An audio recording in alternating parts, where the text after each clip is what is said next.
So the iPhone does not come with the Gmail app pre-installed, although in the Mail app, you can set up Gmail if you want to. So in the Mail app, you can set Google, but it's better to have an independent or a standalone Gmail application. And so for that, simply go to the Apple App Store and then tap on the search function. Tap on the search bar at the top there and type Gmail. And then hit search. Now from the search results, select Gmail, emailed by Google, and make sure you have the correct app selected, okay? And then tap on the Get button.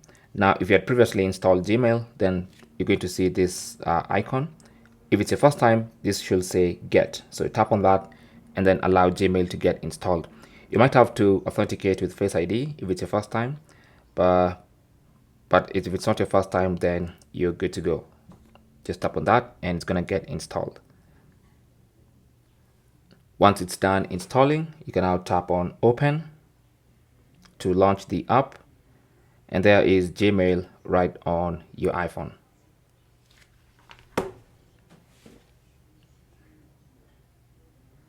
So what you need to do now is tap on Sign In at the bottom and then sign in with your account. So I'm just gonna sign in with this account, for instance,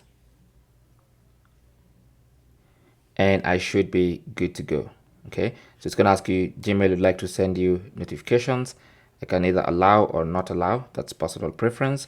And then from here, you can tap OK, and I have Gmail ready to go. So there is Gmail right on my iPhone, and in future, I can just launch the app. So let me come here and long press from the app library and then drag the icon to one of my home pages for easy access in future.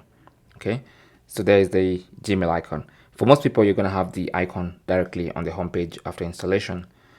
Simple as that. Thanks for watching. Comments and questions down below, and good luck.